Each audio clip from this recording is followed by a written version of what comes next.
శ్రీవారి పాదాల చెంత అప్పుడు ముంతాజ్ హోటల్ నిర్మాణం, ఇప్పుడు స్వర హోటల్ నిర్మాణం. పేర్లు ఏదైనా వివాదం మాత్రం తెర మీద దుమారం రేపుతుంది.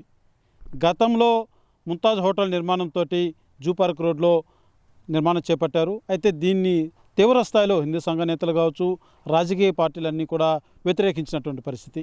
ఆ తదనంతరం అక్కడ క్యాన్సిల్ చేస్తూ కూడా టీటీడీ, అదే రకంగా రాష్ట్ర ప్రభుత్వం కూడా నిర్ణయం తీసుకోవడం జరిగింది.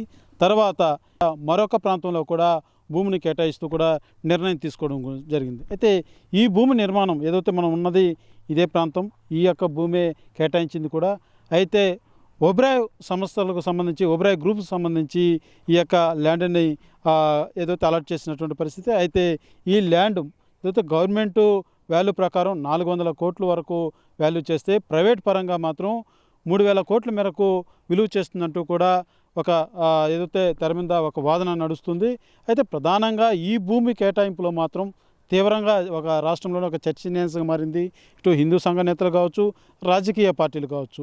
అయితే ఈ యొక్క భూమి కేటాయింపులో మాత్రం అయితే గతంలో కూడా ఇదే తరహా ఒక 5 స్టార్ హోటల్ నిర్మాణానికి కేటాయిస్తే అప్పుడు అడ్డుకోవడం జరిగింది, అప్పుడు వ్యతిరేకించడం జరిగింది. ఈ నేపథ్యంలోనే వెనక్కి తగ్గారు. అలాంటిది మరలా అలిపిరి రోడ్డు మార్గంలోనే ఎలా కేటాయిస్తారంటూ కూడా కొత్త నినాదం, కొత్త రాజకీయ ఆరోపణలు మాత్రం తెర మీద కనబడుతున్నటువంటి పరిస్థితి. ఒకసారి మనం ఈ ల్యాండ్ పరిశీలించినట్టయితే ఇది జూ పార్క్ రోడ్లోనే ఉంటుంది. అయితే గతంలో ఉన్నటువంటి ల్యాండ్, మనం ఉన్నటువంటి ల్యాండ్ నుంచి కూడా మరి కొంత దూరం, ఇది ఇంకా కొంత అలిపిరికి అయితే వాస్తవానికి కొంత దగ్గర అయినటువంటి ల్యాండ్ అని చెప్పాలి. అయితే ప్రధానంగా ఇక్కడ 2 ఆరోపణలు కనబడుతున్నాయి. గతంలో కేటాయించింది, ఒక్కసారి మనకు విజువల్స్లో చూస్తే ఆ రోడ్డు ఉంది, రోడ్డుకు అటువైపు అంటే అది కొండ కింద వస్తుంది, అక్కడ కేటాయించారు గతంలో. అంటే అక్కడి నుంచి కూడా మరి కొంత దూరం అయితే అటుపక్క కేటాయించారు. ఇప్పుడు ఈ ల్యాండ్ మాత్రం రోడ్డుకి ఇటువైపు, అంటే ఇప్పుడు రైట్ సైడ్ కేటాయించడం జరిగింది.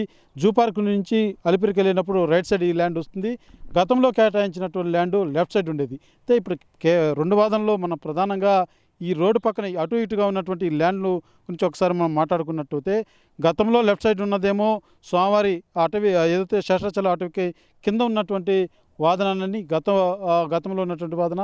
ఇప్పుడు అధికార పార్టీకి సంబంధించినటువంటి వారు కావచ్చు, మరి కొందరు కావచ్చు, ఇప్పుడు స్వామివారి ఏదైతే శేషాచల అటవీ కింద లేదు, ఇటువైపుగా ఉంది ఈ ల్యాండ్ కాబట్టి అనేసి మరొక వాదన. ఈ రకంగా 2 వాదనలతోటి ఒక రాజకీయంగాను, అదే అనేక రకాలుగా కూడా పెద్ద చర్చనీయాంశంగా మారింది ఈ యొక్క ల్యాండ్ అలాట్మెంట్ అన్నది. అయితే ప్రధానంగా స్వామివారి చెంత స్టార్ హోటల్ నిర్మాణం అని పేరు చెప్పి అక్కడ స్పా సెంటర్లో, లేకపోతే మాంసాహారానికి సంబంధించి లేని సంస్కృతిని ఇక్కడ తీసుకొని వచ్చేలాగా ఈ యొక్క హోటల్ నిర్మాణానికి ఇలాంటి భూములు, ఎంతో విలువైన భూములు వారికి అంటగట్టడం ఎంతవరకు సబబు అంటూ కూడా తీవ్ర స్థాయిలో కూడా ఒక చర్చనీయాంశంగా మారిందని చెప్పాలి. అయితే ప్రధానంగా ఈ ల్యాండ్ అంతా కూడా మనం చూడొచ్చు.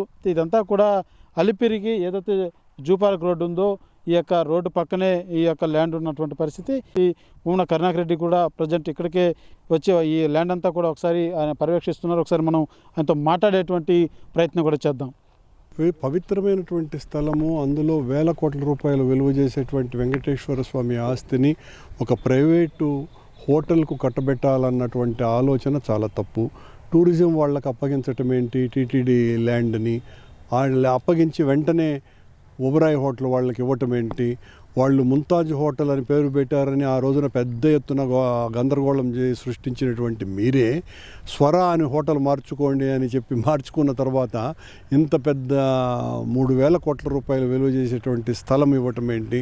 అందులో ఇక్కడ అత్యంత మొన్న పవన్ కళ్యాణ్ గారు ఒక మాట చెప్పినారు, ఎర్రచందనం అంటే ఏంటి, వెంకటేశ్వర స్వామికి గాయమైతే ఆ రక్తం కింద పడిపోతే అది వృధా కాకూడదనే ఎర్రచందనం దుంగలుగా మారింది, చెట్లుగా మారింది అని.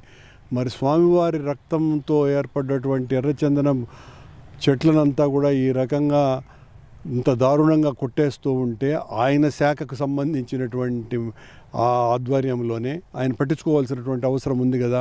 చూడండి, చెట్లకు నంబర్లు మార్చేసినారు. ఇప్పుడు అంతా స్పష్టంగా తెలిసిపోతుంది జరిగిన దొంగతనం ఏంటి, తప్పు ఏంటి అన్నది. ఒకవైపున ఈ అటవీ ప్రాంతం, అటవీలో సంబంధించినటువంటి ఎర్రచందనం చెట్లను కొట్టేయటం ఒకటైతే, మరొక వైపున ఇది వెంకటేశ్వర స్వామి ఆస్తి. స్వామి ఆస్తిని ఈ రకంగా ఒక ప్రైవేటు సంస్థకు బదలాయించటం అన్నది నేరపూరితం తప్ప మరొకటి కాదు. దీన్ని ఖచ్చితంగా మనం అందరం కూడా వ్యతిరేకించవలసిన అవసరం ఉంది. ఈ భూమిలో ఏదైతే దీని రేటు చూసుకున్నట్టయితే 100 కోట్లు ఏదైతే ఆన్ గవర్నమెంట్ వాల్యూ ప్రకారం ఉంటే ప్రైవేట్గా కూడా వేల సంఖ్యలో కూడా వాల్యూ ప్రకారమే 460 కోట్లు ఉందండి. బహిరంగ మార్కెట్లో దీనిని వెలకట్టలేనంత, అది 3000 కోట్లు అంటారా, అంతకంటే ఎక్కువ అంటారు. ఈ స్థలం మేము అమ్ముతాము అని అంటే ఎవరైనా పరిగెత్తుకొని వస్తారు. ప్రపంచవ్యాప్తంగా ఉన్నటువంటి ఇండస్ట్రియలిస్టులు అంతా కూడా, రియల్ ఎస్టేట్ వెంచర్స్ చేసే వాళ్ళందరూ కూడా దీనికి వెలకట్టలేనటువంటి, కోహినూరు వజ్రాన్ని ఏ రకంగా వెలకట్టలేమో స్వామివారి ఆస్తిని కూడా అలా వెలకట్టలేము. ఆ వెలకట్టలేనటువంటి ఆస్తిని అప్పనంగా చంద్రబాబు నాయుడు గారు ఒక ప్రైవేటు సంస్థకు అప్పగిస్తున్నారు. ఈ నుంచి దాదాపు 2 కిలోమీటర్ల అవతలది అలిపిరికి, ఇది అత్యంత దగ్గర. అది టూరిజం ల్యాండు, ఇది వెంకటేశ్వర స్వామి ల్యాండు. ఎంత తేడా ఉన్నది వీటికంతా కూడా. వాళ్ళు మా మీద విమర్శిస్తున్నారు అనే దాంట్లో అర్థమే లేదు. ఆ రోజు నువ్వు ఒకవేళ నువ్వు క్యాన్సిల్ చేసి ఉండొచ్చు కదా, ఒబరాయ్ హోటల్ క్యాన్సిల్ చేసి ఉండొచ్చు కదా, మేము తప్పు చేసినామనంటే దీన్ని ఎందుకు ఇచ్చినావు నువ్వు? ఇది మరింత దగ్గర కదా వెంకటేశ్వర స్వామికి పాదాలకి. సాక్షాత్తు వెంకటేశ్వర స్వామి ఆస్తే కదా ఇది. దీని మీద లీగల్గా కానీ లేకపోతే ఏ రకంగా దీని మీద పోరాటం చేయదలుచుకుంటారు? తప్పనిసరిగానండి వెంకటేశ్వర స్వామి ఆస్తిని ఈ రకంగా ప్రైవేట్ పరం చేయడాన్ని తీవ్రంగా మేము వ్యతిరేకిస్తున్నాము. దాని మీద న్యాయ పోరాటం ఖచ్చితంగా చేస్తాం. అయితే చూస్తున్నాం, స్టార్ హోటళ్ల నిర్మాణానికి సంబంధించి ఈ రకమైనటువంటి వాదన నడుస్తున్నటువంటి నేపథ్యంలో రానున్నటువంటి రోజుల్లో హిందూ సంఘ నేతలు కావచ్చు, లేకపోతే రాజకీయ పార్టీలు కావచ్చు, ఏ రకంగా దీని మీద ఆ నిరసనలో లేకపోతే ఎలాంటి స్టాండ్ తీసుకోబోతున్నాయి, లేకపోతే గవర్నమెంటు ఎలా దీని మీద స్పందించి ఎలాంటి నిర్ణయాలు తీసుకోబోతుందో మాత్రం వేచి చూడాల్సిన పరిస్థితి ఉందని చెప్పాలి. కెమెరా పర్సన్ కోటితో Suresh, RTV, zoo park road. Local to global news at your finger tips. మీ చేతిలో ఒక ఆయుధం. డౌన్లోడ్ రా TV app. Media legend Ravi Prakash is back.